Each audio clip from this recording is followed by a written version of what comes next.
You have to learn Git. It's that simple, and I don't mean just learning how to push, pull, and commit. I mean digging a little deeper than that and learning how to work with branches properly, squashing, stashing, cherry picking, rebasing, things of that nature. If none of the words I just said make sense to you, they might by the end of this video, but this is not a Git tutorial. It is me simply begging you to learn Git because I'm not experienced enough to teach you how to become great at Git, but I am definitely experienced enough to teach you that you need to be great at Git. Let's get straight into it. If for some reason you don't know what Git is, it's a version control software that lets you keep track of changes that you make in your code over time. Before my first internship, all I really knew how to do was git add, commit, pull, and push, and that was fine because it was really just used in a school context or for personal projects. In group projects at school, all you would really need to do is set up a few branches and then merge them in on the UI, and that'd be fine. You don't really need to dig deeper because you never really have to use any of those more complex Git features. I had to learn a lot more about Git during my first internship to keep up and submit code changes, and I was actually kind of surprised by this. Turns out that working on things in small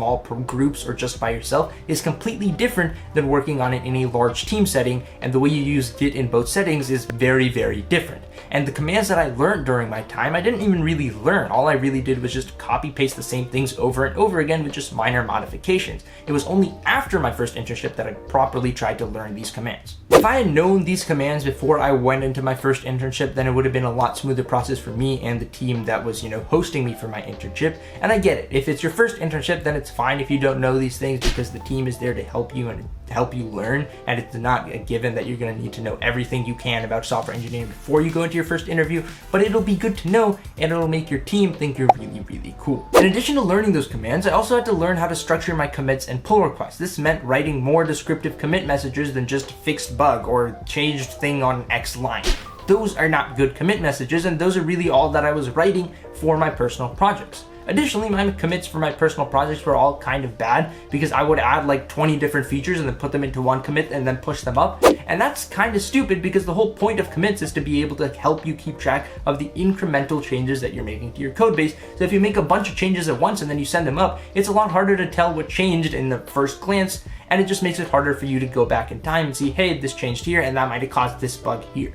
It's kind of stupid, and that's why everybody says make your commits kind of small, and about one commit is equal to about one change or one feature change. You can have more than one commit when you're working on a pull request, but it'll probably all get squashed together into one commit anyways when it's merged into the main branch. If you're not aware, a pull request is basically just what you submit when you have a branch with a feature and you're requesting the people to pull it into the main branch. Am I speaking absolute hogwash? That's a possibility. I don't have a ton of experience. I've only been a software engineering intern once, and I'm still a computer science major. So if you're somebody who's experienced and disagrees with me, please comment in the comments down below so that people can learn from you as well. But as far as I'm aware, this is kind of a standard philosophy, although it might change from team to team. I used to recommend nice online learning tools like learngitbranching.js to learn Git and how it works, but these days I'm just more tempted to say RTFM or read the friendly manual. There's great Git documentation. The Git documentation is great. If you read through it and learn the commands that you need to, like I mentioned at the beginning of this video, then you'll probably be in a solid space. And of course, once you learn these commands, also practice how you're going to be writing your commit